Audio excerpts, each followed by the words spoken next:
And as he grew, he'd say, I'm gonna be like you, Dad. You know I'm gonna be like you.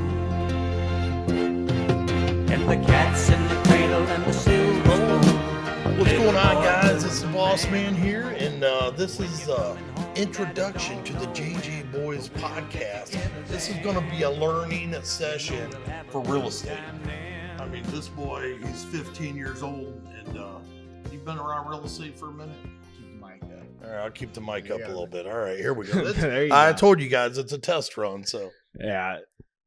So let's, you've been around, what, 15 years in your life? And 15 years coming up on 16. Can't say I have too much real estate experience, but it's what I want to get into. It's what I want to do. And there's no one better to learn from than I've been bringing this boy with me ever since he could crawl, to show houses, to mess with the rehabbers, to make sure that the paint's done. we got to go pick up rent. Listen, over here. you actually did your first eviction too. That was interesting. That was interesting. Yeah. You got to. Where was that? That was in wasn't that Talmadge Road? Where was that? That was North Hill area. North Hill. Yes, that was. It was a nightmare. Yeah.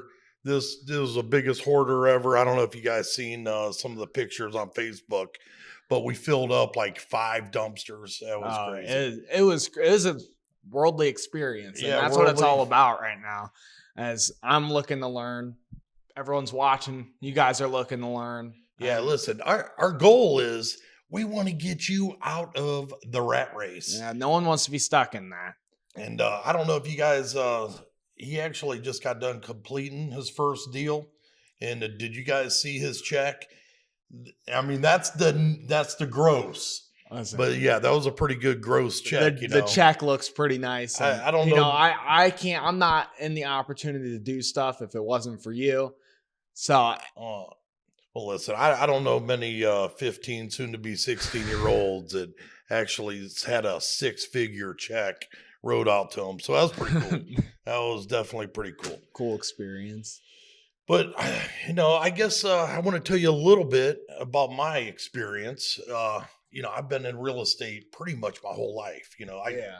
I tell a lot of people, because I wasn't the best high school student or in college, this is something I say, hey, thank God for real estate for C&D students.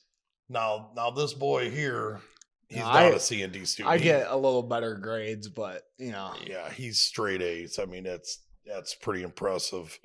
So you're actually you're going to be well beyond me when you are my age.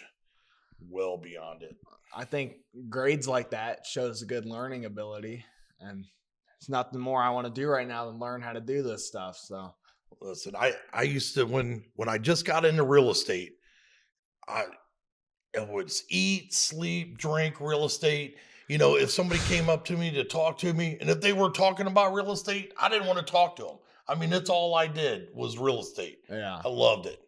I probably done, I'm guessing close to 400 deals, 400 transactions in my days.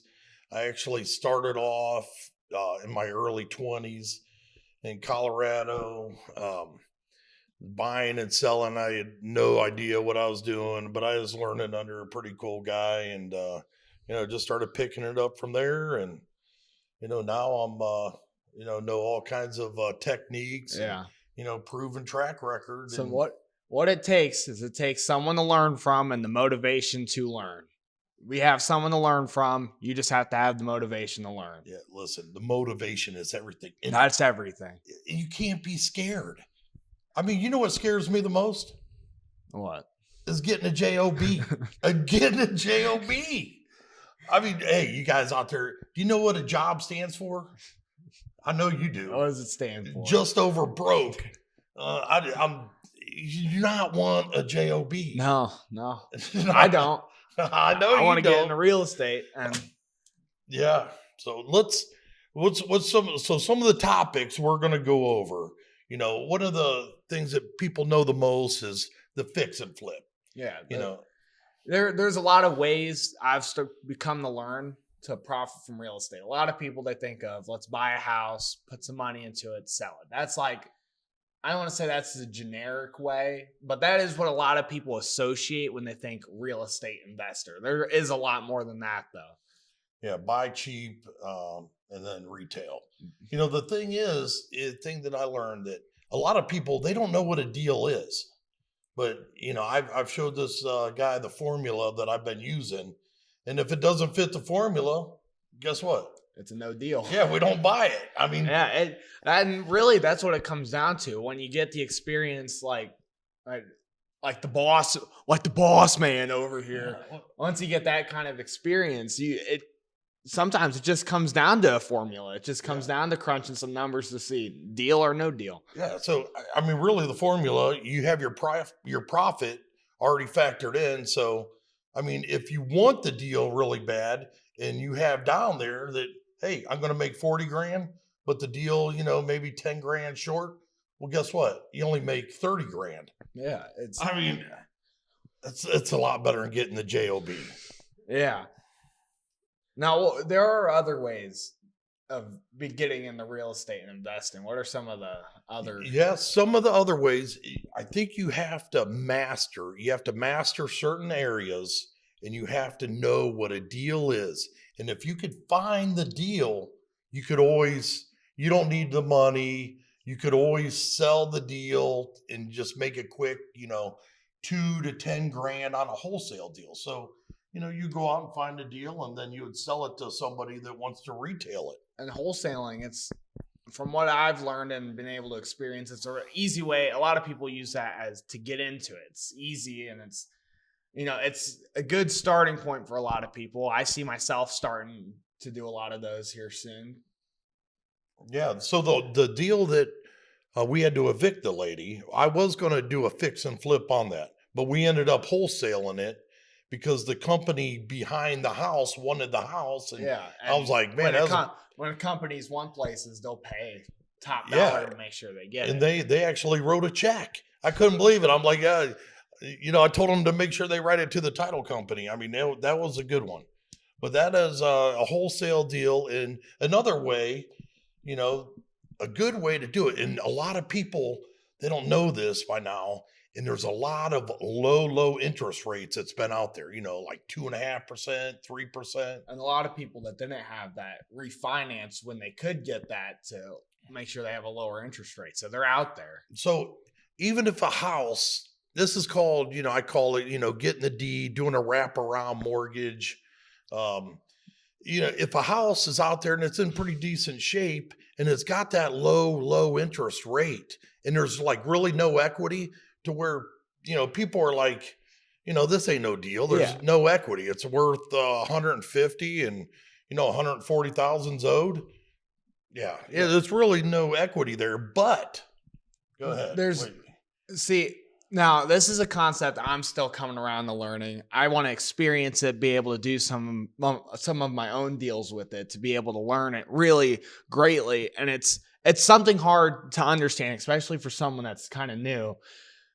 I always try and put it in simple terms, but like if you have a house, 100 grand, and you have a mortgage that if you paid it all off, it's 100 grand. That means there is zero equity in the house. Well, listen, it's negative equity because you can't even pay a realtor. If you were to sell it, you have to pay the realtor. You got to go through that process. So you'll end up losing money. And a good way, and it's real cheap because a lot of people, they won't understand it. I still don't even understand it. Why someone would deed you a house for nothing.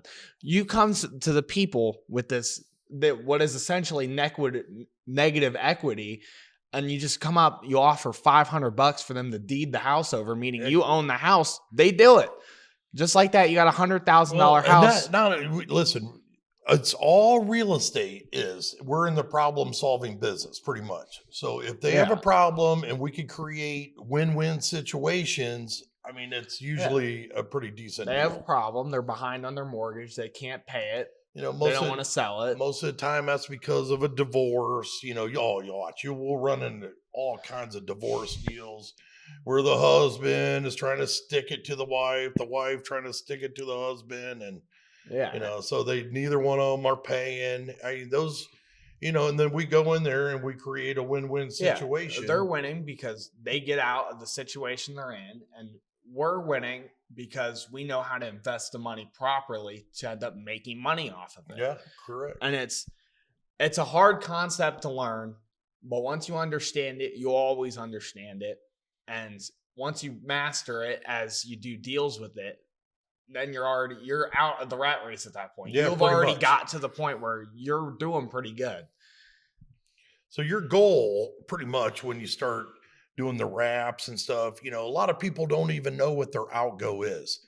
So as soon as you get your income from real estate that is equal to or surpasses your outgo, guess what? You're out of the rat race. You're out of the rat race. It's literally that easy. Yeah. So you just have to figure it out. You got to sit down and really crunch the numbers and say, well, no, I'm not spending $5. It doesn't take $5. It's really probably $6,000 to $7,000 a month that I need to make. And how many deals that we need to do? And, that's it until you're out of the rat race.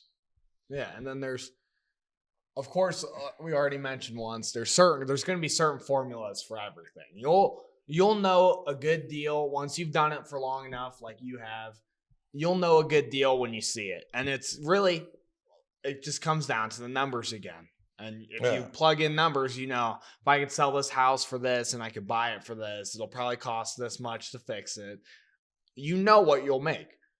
Yeah, you're going to know up front. So what we're pretty much talking about today, we're just going over the general idea of all the real estate, but we're going to definitely get into the nitty gritty of it in future podcasts.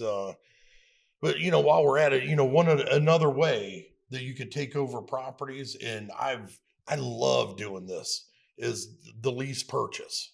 I love leasing houses with the right to purchase and the right to sublease it. Now, this is one that I don't really understand. You haven't done. I haven't gotten any exposure to this. I don't really know it yet, so I'll be learning right along with everybody that's watching. Yeah, but the lease purchases, we'll go out, we'll do live deals. And the lease purchases, these are the ones where I like to target like the really, really nice houses. I would say 200,000 and up, man. One time in Colorado, I lease purchased an $800,000 house, and this was in the early 2000s. Yeah, so I couldn't believe it. I went in there like I was in my 20s, and I got a lease purchase for that big of a house. I couldn't believe it. I was like, wow, what do I do now? Should I move in this thing?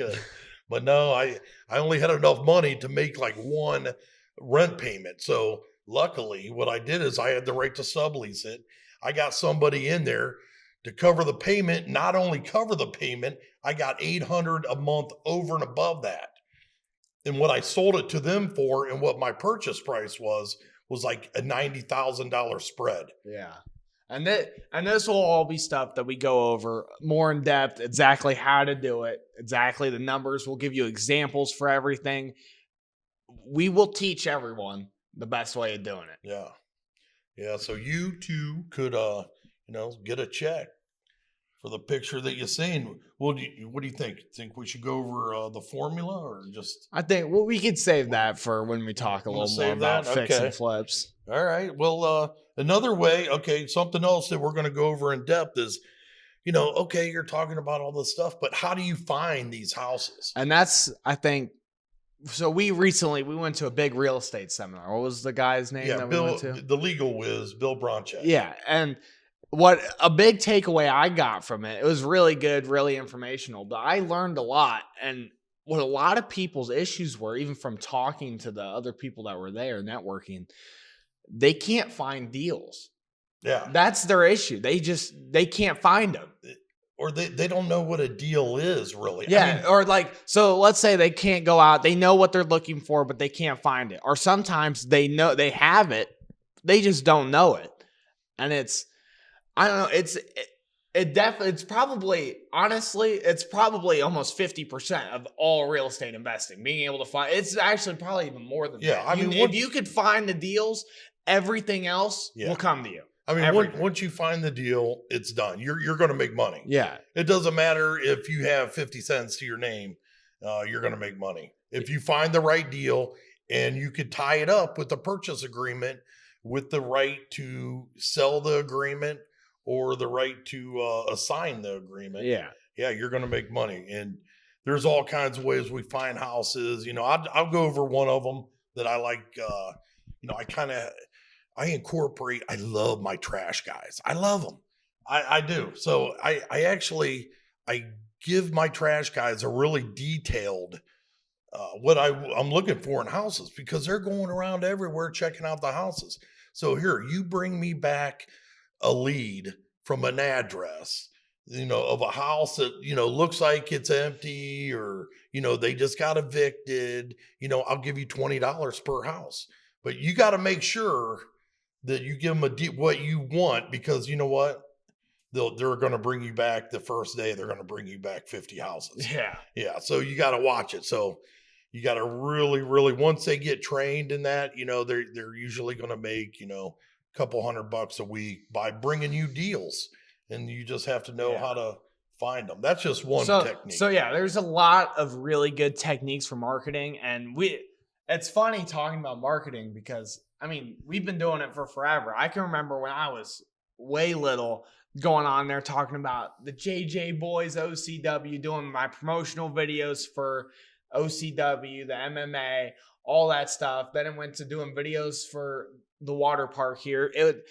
We've always been doing marketing, and now I'm able to apply all the stuff I learned even when I was little to what I want to do now, because it comes down to it. A lot of it's marketing, being able to reach out to people, it's connections with people, and it's all stuff. We'll go into a lot of more specific strategies at a different time, because really it's something that you could cover. Pretty much each strategy is going to be a whole entire episode. Yeah, you could we'll get cover so in depth with it. Like you could cover how to find deals for hours, because there's so many different ways, and there's so many good ways of perfecting it. And it's one of the most important parts of real estate. It's probably the most important part. And it's the part that what I tend to realize, the part most people have the most problems with. And we've actually, the deal that you did, that was somebody passed away in the house, and it ended up being a probate deal. Yeah, it goes into the person died, and the only relative lives on the West Coast. And they weren't even sure that they were going to open probate. He didn't have no one. And so the deal kind of came across our table, and I told him, I'm like, man, this is going to be a good first deal for you. And he got a check. Able to get it done. He got a check. That's just another good example of when you find the deal, you'll find a way to close it. Yep. And then like I'm saying, create. We got to fit. When you find the deal, you got to create those win-win scenarios. People sometimes ask me, they're like, well, what do you do? I'm like, I'm a transaction engineer. I just, that's a lot of people, you got to come up with solutions. A lot of people, I think, they get confused when you talk about the differences between like a real estate investor. They think of like the fix and flip, but then some of the stuff we get to explaining, like the wraparound stuff, when we're doing wholesales, some people, they want to call us realtors. They think that's what realtors do. And so there's huge differences. Oh yeah, huge difference. We're actually going to have them under contract. Yeah. And we're either going to buy them or, sell the contract. And it's not always a bad thing to work with realtors too, to sell houses, especially if you have like a group of realtors that that you can consistently go to. All right, boy. Well, that's, like I said, that's going to be a whole entire that's a huge topic. The next one would be once you have the deal. All right, so I don't have no money, boss man. I don't have no money. I've told a couple people this. They're like, I want to get in real estate. I'm like, well, go out there and find a deal and make an offer, and call me when you got a contract. I got a call 2 days ago. He called me up. Boss man, I got a contract. Oh my gosh, I don't have no money. They actually want $1,500 for earnest money. And I told him I'm going to mail it to you, or I'm going to send it in. So he came to me, and he wanted to partner up. And from paper, it looked great. It did. It looked great. I didn't drive you by this one. You were actually at school. And I went over there, and I'm like, whoa. This thing was it needed bulldozed. It pretty much. I mean, once you get into a rehab that intense, that's even a hard wholesale deal. Yeah. So you got to watch, throwing money at. You got to understand what the deal is. I mean, that's if you're like lending the money, though. What a lot of people don't understand is, I mean, you go out, you find the deal, but you don't have any money. Yeah. You'll find a way to get the money. You'll be asking people all day, every day, to get as much money as possible. What we just talked about, the lease purchase with the right to sell it. Yeah. Yeah. You need very, very little money. If you could get a credit card, you could do it. Well, of course, there's the strategies that don't take a lot of money, but a lot of people that want to get into the fix and flips, they get real freaked out because they don't have any money. It's okay if you have to get lent $100,000. People get freaked out because you start throwing huge numbers like that. They're like, oh my God, what am I going to do? Well, if you own the house for 4 months total and you borrow $100,000 listen, people, if you think that you can't get the money, you could get it. Yeah. If you have the right deal, you're going to have to pay probably 12% interest. But guess what?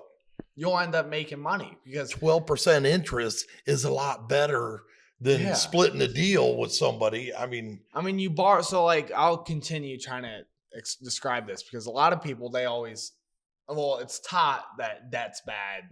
Get out of debt. Not all debt is bad. And that's a concept that a lot of people don't understand. You borrow the $100,000 and let's say you buy the house for 60, you put 20 into it. There's 20 grand in holding costs, taxes, let's say you pay workers to do it. You're not even doing the work. Let's say it comes out to about $100,000. So you used all the money that you borrowed, but then let's say you sell it for 120. You made 20 grand when you had zero to start. And it's all because you know how to borrow money. Yeah, you know how to borrow it. Yeah. And I think that freaks a lot of people out. When it comes down to it, it's really simple. Like, I think when you explain it to someone and the people that don't understand it, it's like it's like almost funny because it's real simple math. It's just the numbers get big and everyone's been taught get out of debt, stay out of debt, work 8 hours every day, 5 days a week, and then they see a number like, I'm gonna borrow $100,000 from the bank. No way. I'm only gonna borrow that much money if I'm gonna buy a house that I'm gonna live in, which is now listen, I hope you're able to borrow 10 million, 50 million, 100 million. You know why? Because someone else is paying off the debt. Yeah. That's the whole entire thing about real estate. Somebody is paying your debt and you're making money off of it. You're getting the tax implications great because you get to depreciate it. That's going to be another topic. We'll probably get an accountant in here for that one. Yeah, the taxes, that's another big one because that's one I don't understand at all. I'll be learning right there with all you guys for that. And with the taxes, I don't understand it really. And that's also a really huge topic because a lot of people, no one wants to pay the government nothing. I know that. Yeah, well, you don't want to. That's something else. People do. They trip over the dimes. Don't trip over the dimes to get to the dollars. Yeah, you want to grab. Yeah, don't trip over. Just do the deal. Don't be scared. Get out of the rat race. Maybe that's something. If you look a little deeper into it, that you're kind of stuck on a little bit. Oh yeah, you ever think about that? Oh yeah. Here recently, listen, he's got me out of my shell. I kind of got complacent, over the last few years, and comfortable. I guess comfortable. Yeah. And then once you get comfortable, you get soft. Listen, you can't get soft. You got to hit the gym. We're actually going to the gym after this. Yeah. And we're probably going to be talking about real estate the whole entire time because if you're not working out, talking about real estate or drinking protein drinks, this boy don't want to talk to you. And yeah. So let's see, where are we at here? Let's another way. Once you get the deal, once you fund it and everything, now you got to protect yourself. You got to protect your assets. For instance, I was just in court with your mom, and her attorney was grilling me.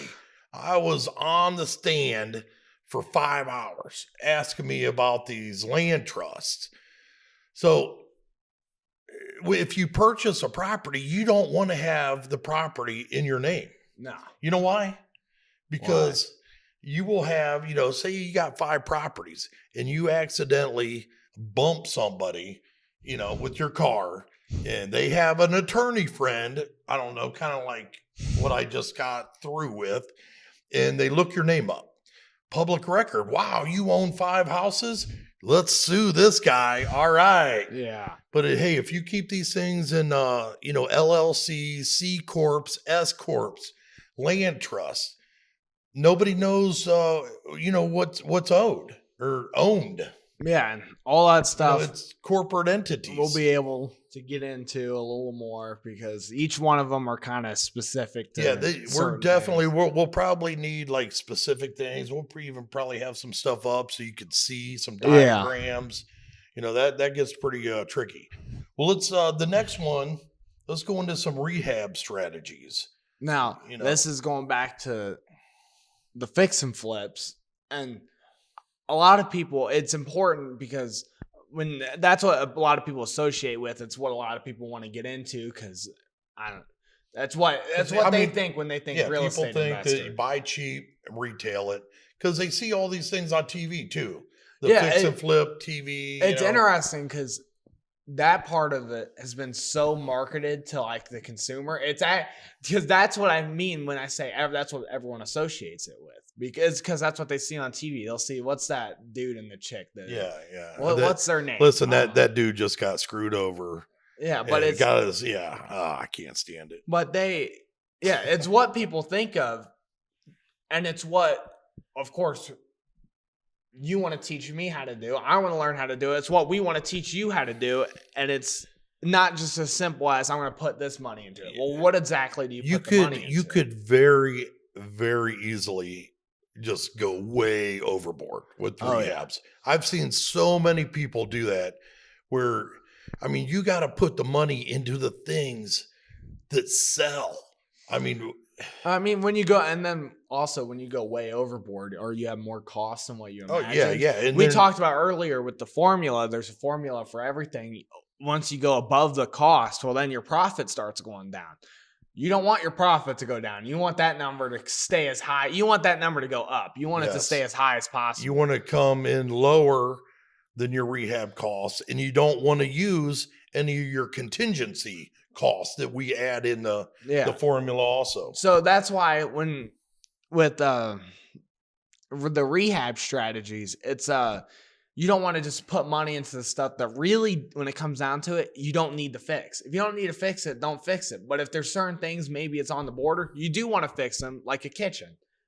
What 2 things sells a house the best? Kitchens and baths. Yeah. And it depends on, I know some other things too. But all right, so for instance, you said the kitchen. So what I like to do, I will go, with a cheap sink. But you know what? That damn faucet is going to be the most expensive, the coolest faucet around. Yeah. They love, if you have a really nice faucet, it's in.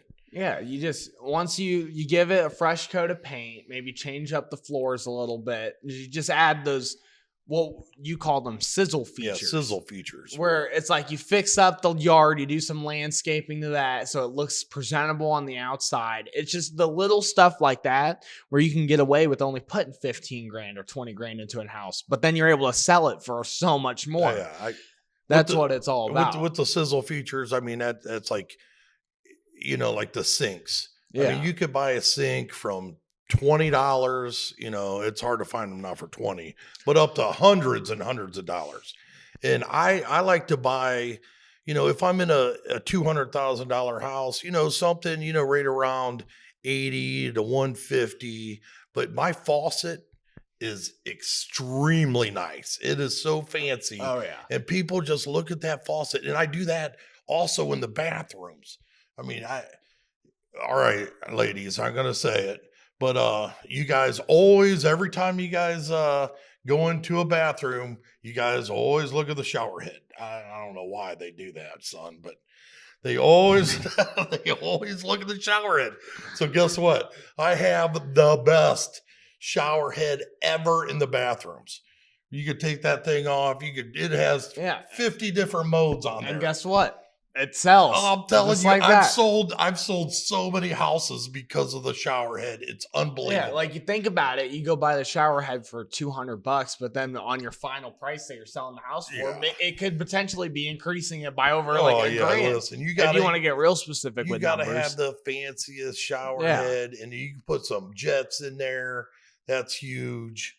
One other thing, like say we're doing one in the inner city of Akron. This is what I've done over there, and it's worked great. So you fix the house up. You don't go overboard at all. You just bring it up to like an FHA standard or something that, a Section 8 standard of a house.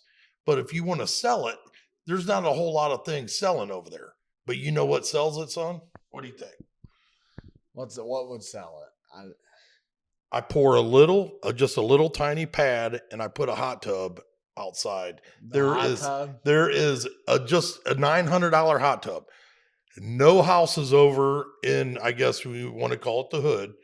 None of them have a hot tub.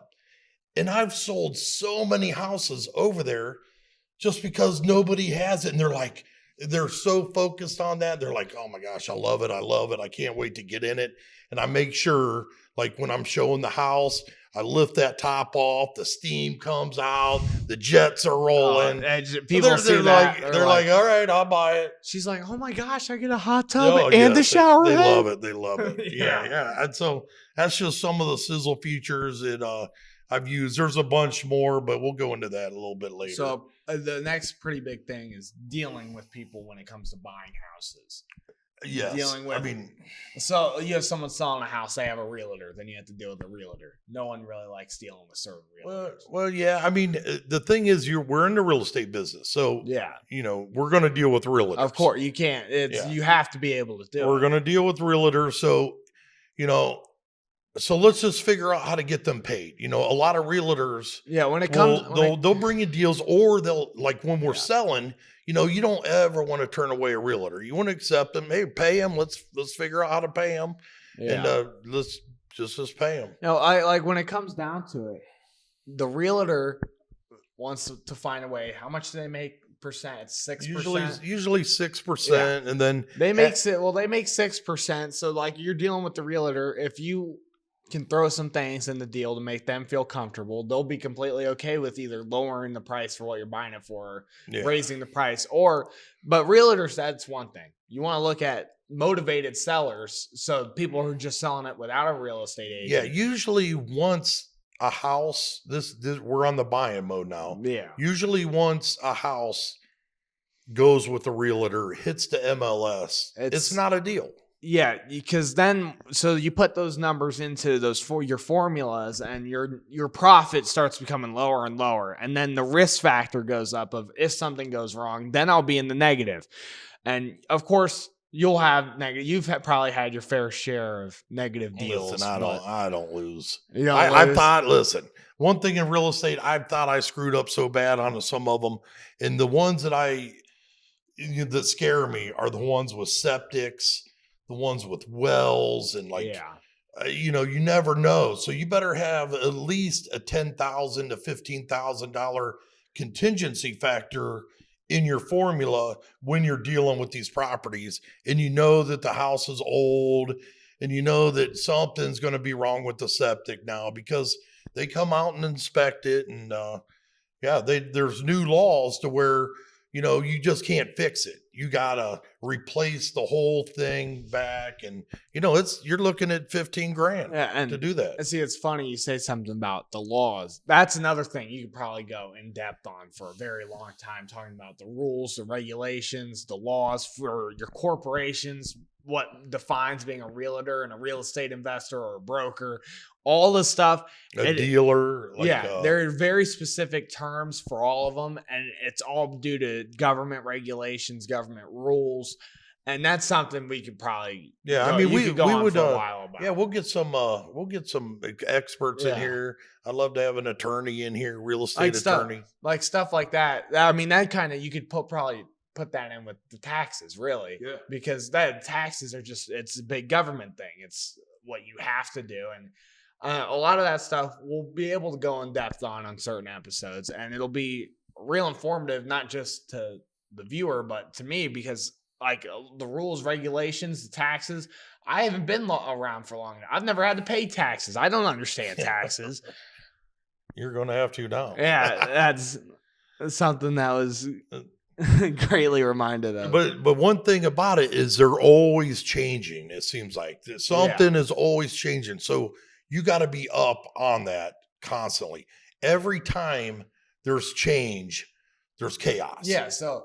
And that's a big thing. You always got to pay attention to what's going on like around the world, or like, I don't want to get political, but you look at the U.S. presidents, and you have Donald Trump in there. You got to know that because he might put in some policies that are favorable towards real estate people. Smart. Yeah, or you look at certain other, you look at other presidents, they might have policies that aren't very favorable. And it's not, okay, I can make money when this guy's in, but not when this guy's in, or when this natural disaster happens, so I'm going to have to lay back. No, you are always able to make money in any opportunity. That's a great point. Yeah. I mean, every time there's change and there's chaos, if you have the ability just to kind of sit back and observe, that's why God gave you 2 ears and 1 mouth to listen. And especially when there's that chaos, when there's new laws that come out, you just gotta think. And then, these smart people, all these, real smart attorneys and tax lawyers, they come out and they find, they'll tell you how to do it eventually. And really, if you think about it, when it comes down to, it's the people who identify the change first and are the first people to do something about it. They end up hitting it huge. Like, think about recently with the AI. Everyone's been flipping out about the AI. There's so many people making so much money off of it. And it's just because they went out, they were motivated to make money. And they were the first ones to go out and understand what was happening with the change. And they found a way to sell it back to the people. That is what we're basically describing to you, that you need to be able to learn how to do. And I think it's something I'll be able to excel on, because I'm okay with change. I'm okay with being able to identify stuff like that. And a lot of people, they just... Yeah, they hate change. Yeah, they get comfortable. They don't like change. Just kind of like how you just explained that I was getting in that same old rut, And maybe that's why real estate investing, we want to help as many people as possible, but it's definitely not for everyone. A lot of people are completely okay with working a job that they like doing. Let's say they make 80 grand a year, 60 grand a year. They like doing it. They have a good retirement set up. They're okay with doing that. And they like their comfortability. They don't want stuff to change how they're doing it. So they're okay with it. And there's nothing wrong with that. It's just then real estate investing is just not for you. Yeah. Keep doing what you're doing. We are looking to help the people who don't want to do that. Yeah, that don't want to do it. They don't have a job that they like, which I know is a lot of people out there. Hey, I hate to keep saying it, but the C&D students, he's an A student, but, I was definitely the C&D one. Yeah. So, another thing is dealing with attorneys. You're constantly going to be dealing with attorneys. There's great ones out there, and then there's bad ones. Usually attorneys, they're very, very good at screwing up your deal. They're excellent at it. Excellent.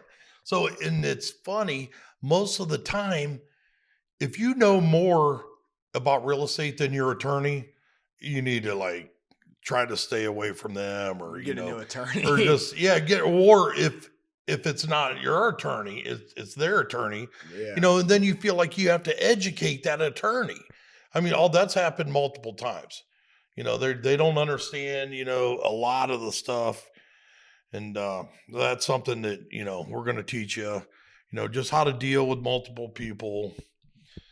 Let's see, what's next on the list here, son? The selecting areas to find properties. Yeah, that's goes in right with finding deals. We talked about how that's the hardest part. We could talk for days about how to find deals, how to market, how to do all that stuff. This is a huge aspect of that. Finding the areas.